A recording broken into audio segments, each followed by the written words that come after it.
Hi, my name is Tiffany Shao, and my presentation is called Back to the Moon, which is on chapter 10, called Space Colonization.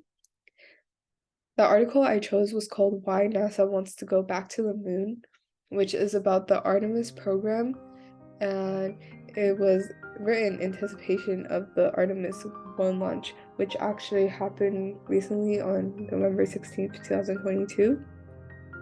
So the reason why it's called Artemis was because in Greek mythology, Artemis was twin brothers with Apollo, and the Apollo program is where they had the initial moon landing.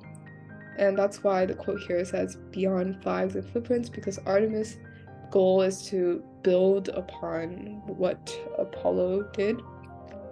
So Artemis 1 was unmanned, and they launched a rocket and capsule which orbited around the lunar surface. Artemis 2 would be a manned mission with around 4 astronauts.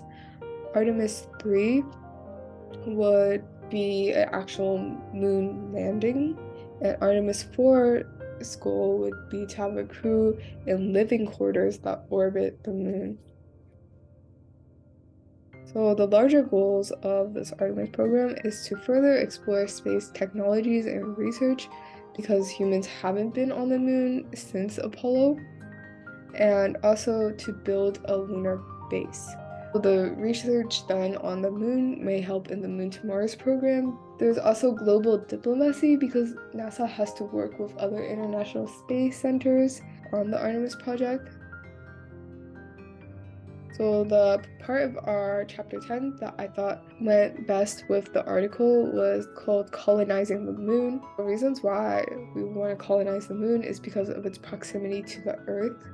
There is also water sources on the moon on the lunar poles. And also rocket launches might be easier on the moon. There's less gravity, which means there's less force required to actually launch the rockets. And resources on the moon could also be used to help fuel the rockets. Reasons why it takes so long for these missions is because of the political environment. Some presidents are more supportive, and some presidents don't care much for space exploration.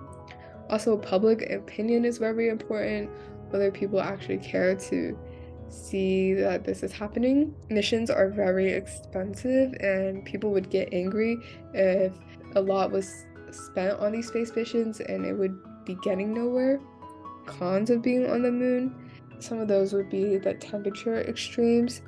Also, the moon has a lack of atmosphere, so people would be very prone to meteoroids and damage from pebbles.